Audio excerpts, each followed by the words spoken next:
Mengenai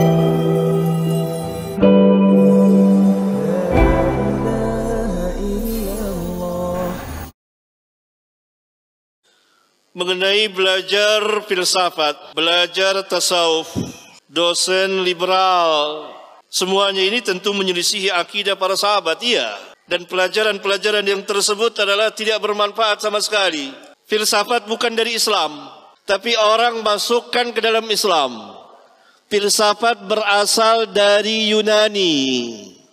Yunani adalah kaum musyrikin, penyembah berhala, penyembah bintang-bintang, orang yang tidak beriman kepada para nabi dan rasul. Lalu kenapa bisa masuk ke dalam Islam ajaran filsafat itu? Pada abad kedua Hijriyah, atas perintah sebagian khalifah yang terpengaruh dengan ajaran sesat, telah memerintahkan sebagian ahli untuk menerjemahkan kitab-kitab Yunani ke dalam bahasa Arab, yang kemudian dibaca oleh sebagian kaum muslimin, khususnya mereka yang manhajnya bengkok, manhajnya manhaj yang sesat, bukan manhaj para sahabat ridwanullah alaihim jami'an. Kemudian orang-orang ini mulai memadukan antara filsafat Yunani dengan ajaran Islam. Maka mulailah masuk ke dalam Islam ajaran filsafat itu, yang telah membuat kerusakan yang tidak kecil pada kaum muslimin, pada hidup dan kehidupan keagamaan mereka saat itu dan sampai hari ini.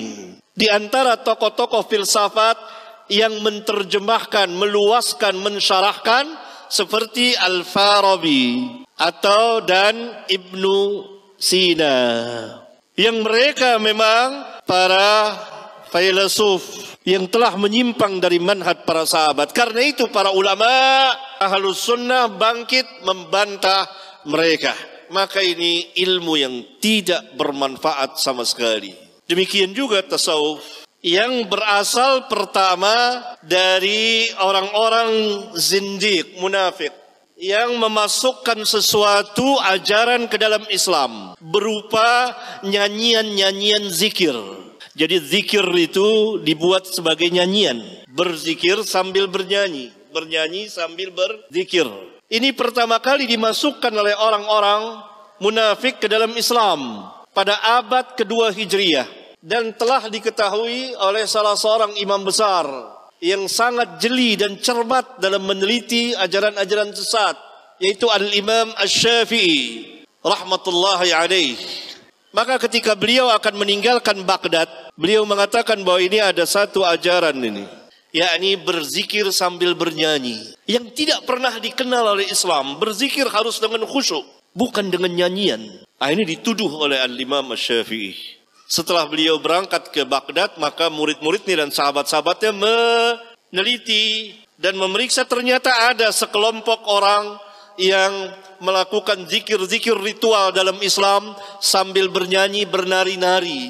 Ini yang dikatakan zindiq oleh Islam. Kemudian berkembang lagi ajaran tasawuf dari orang-orang yang melampaui batas. Sebagian kaum muslimin melampaui batas dalam beribadah dan masuk ke dalam bid'ah. Dan ada pembicaraan yang panjang mengenai ini. Adapun liberal, ini bukan dari Islam. Islam liberal adalah ajaran yang telah tua usianya, yang pernah dibawa oleh orang-orang di luar Islam untuk merusak Islam dari dalam, yang tujuannya adalah membatalkan syariat.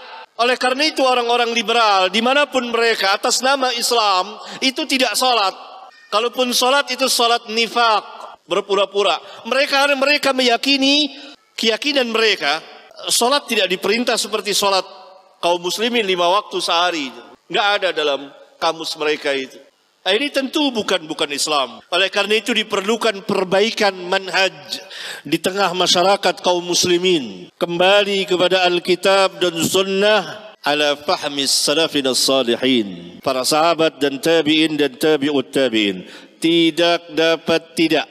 Karena ini manhaj yang hak, manhaj yang lurus. Berikut ini kesimpulan yang kita ambil dari pemaparan guru kita. Semoga Allah Subhanahu wa Ta'ala merahmati. Sampai bertemu dalam pembahasan berikutnya dari sudut pandang Al-Quran dan Sunnah.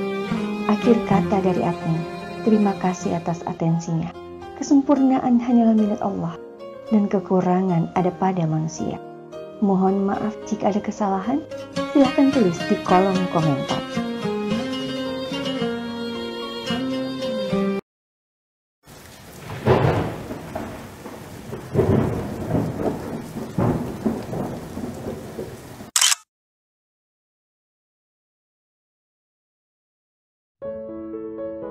Warahmatullahi wabarakatuh. Waalaikumsalam warahmatullahi wabarakatuh.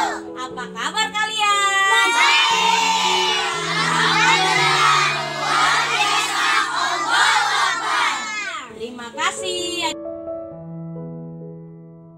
Yayasan Rumah Bakti Amanah, Rubama Foundation, didirikan untuk mengembangkan sumber daya manusia berbasis pemberdayaan terhadap generasi bangsa di masa depan. Generasi umat ini takkan lagi menjadi bagian dari kumpulan manusia yang hanya tampak banyaknya saja, namun seperti buih di lautan. Akan tetapi, mereka adalah generasi yang mengedepankan fi'lul khairat, karya nyata dalam hidupnya, dengan pondasi keimanan dan ketakwaan yang kokoh dan matang. Hal ini menjadi sebuah tanggung jawab yang berat jika upaya penyiapan pembinaan generasi ini hanya dilakukan oleh segelintir orang. Namun, akan terasa lebih ringan dan indah jika dilaksanakan secara berjamaah dan melibatkan semua unsur yang bertanggung jawab atas kondisi generasi penerus bangsa. Baik dari pihak masyarakat yang memiliki kepedulian pada pembinaannya, lembaga pemerintahan, serta semua unsur pendidik dan lembaga yang bekerja sama dan mengutamakan ketauhidan di dalamnya. Apa kabar kalian?